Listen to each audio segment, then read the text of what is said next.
Ayo, Chiksua, KELAK has returned, and today we're going to show you guys how to get over 9k score in the Hell difficulty. So, I have heard that a lot of people trouble with that, and I haven't done any runs yet. But yeah, this is going to be the team I was thinking about. So the first team I was thinking about was actually this team, but with Arthur instead. And then I was asking other people, they said, but you have to finish with a giant. I was like, wait, what the fuck? And then I just saw, it's super weird. You can't even properly scroll here, but here, the last one is actually finishing with a giant. That's why I chose Matrona. So I think Matrona is probably the best one. Maybe the green small Diane might be better just of the fact that she has a Pierce ult, but the problem is she is elemental disadvantage. So that is the reason why I rather take her, and her passive healing might be super helpful as well. So this is going to be our artifact set, and now let's just show you guys through the gear real quick. So just normal HP defense on Gotha, HP defense on Matrona, HP crit damage onto our Margaret, because yeah, with the ult she pretty much guarantees to crit, so that's why I did the crit damage on, and also our melee on an attack crit damage, because yeah, we also have to deal over 300k damage, and I'm not sure if she can do that. That's why we also have him on attack with the Sadia link. And I would say let's go and just jump into it. So I would say because of the cleanse mission, we probably want to, or we should try to get a second cleanse in the second turn. So in the first turn, I would say we're definitely gonna single target to proc the damage decrease from our Meliodas, and then burn cards. So I would say we don't taunt yet, because the problem about KELAK is basically he does have a heal block, and yeah, a infect basically in the first turn right away onto our Matrona won't be the way to go. So we are just going to do it like this, and hopefully we get some decent cards and we go back into a second turn where where we are going to be able to finish off. But yeah, so here for now, just burning some cards won't be bad at all.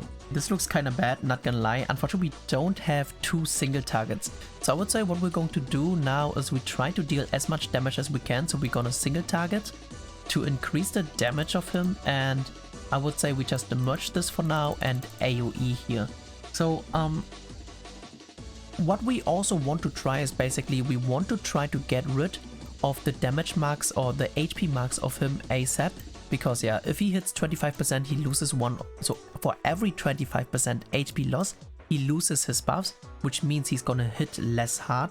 And here we finally have a Margaret cleanse, which is pretty nice. I would say we keep it like this, or basically we use this for now so that we actually cleanse. We actually have the cleanse mission already. That is awesome. And we should just wait a second. How is it placed? We should use this, and I think we should just rank up. I don't really want that merger, so I will rank up first, guys. So we do this. We are going to maximize our card draw, and hopefully we draw like another rank up, or even if we don't draw another rank up, we at least have a golden buff of our Margaret. So let's see.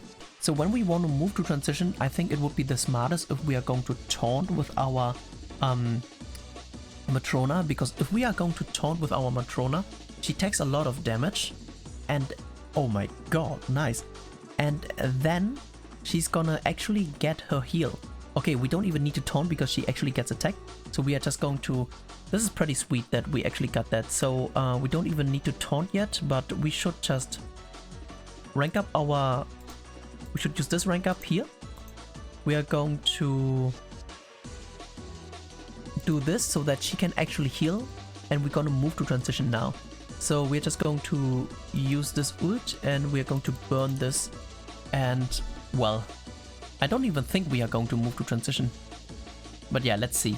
I really hope we are going to move to transition, because if our Matrona gets attacked, we are kind of screwed. Okay, maybe I should have attacked, or maybe I should have buffed with a golden buff, but it is fine.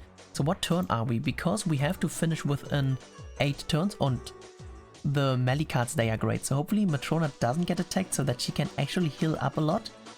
Okay, that is sweet. So here we need to move to transition. Okay, this looks very promising now actually.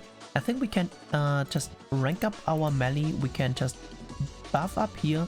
We can do this AoE and we can just in case. No, there's no way melee is not gonna kill, especially with a golden pierce card and also having a golden Margaret buff. So now the only problem is I do not know how much damage are we going to deal so that we have to finish with a giant. So we shall see. Oh, we lose the ult? That is actually pretty good. But the thing is, as I said, the problem is I don't know how much damage we are going to deal with the melee cards. But hopefully... Oh, frick. Because we lost the ult. Or we lost the ult gauges, we don't have Matrona ult anymore. That is kinda meh. But yeah, I really hope KELAK is gonna survive this. Oh my god. This doesn't look good, guys. Oh my god, please survive this. Oh my god. The golden card is gonna deal so much damage. Frick. So we finished. We finished without the giant unit. Let's see what the score is. 8.8k, pretty close actually. I would say the other team we showed you guys might be not working out that well, because if you guys think about it, I also have 5th constellation, so we're going to show you guys a different team. So this is going to be the team, so those 2 units are going to be new. It's Estarossa and also the blue giant Diane. So my Estarossa is on a HP defense build. I would say maybe attack might be better, but unfortunately I don't have an attack set, and Diane on an attack set so that she can actually deal a lot of damage. With the elemental advantage, she should be a little bit better, and yeah, let's see how this goes. The cool thing about Estarossa is basically if we're going to attack, we give us ourselves debuffs, which means if we are going to give ourselves debuffs, we are going to give us more cleanse points, because every cleanse gives us, I think, 60 points, which is really awesome, right? And yeah, let's see how it goes. So of course, don't use too many cleanses as well in a run. So here, first of all, we are going to burn some cards, keep the single targets of Diane. We will come to that later. And yeah, if we are going to use too many cleanse cards, it's going to increase his basic stats by 60% up to 10 times, which is actually a lot.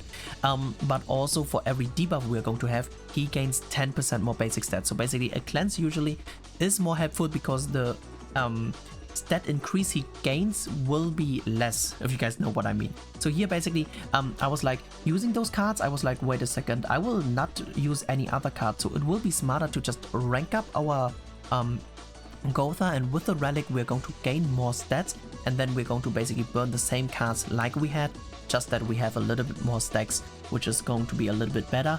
And now we actually get some crazy card draws. So this is a voiceover right now, that's why I might do some mistakes, but I'm also not 100% sure. I'm still new to this guild boss. I'm not 100% sure which is the perfect run, but I know that I did a mistake in this run. But yeah, still, we're just going to double rank up, we're going to buff, and we're going to attack here. So here, as you can see, he has the attack card, and it's going to be a what it's called, a lifesteal attack card, and it does a lot of damage. That's why we definitely want to attack seal here no matter what, because else he's first of all going to gain back a lot of health and he's going to deal a lot of damage. So it was very unfortunate as well that he has the ult, so that we have to tank the ult, so we will take a lot of damage in general, but at least we were able to break the first 25% damage mark, so that the damage is a little bit decreased. But as you can see, Estarossa took a lot of damage, for example.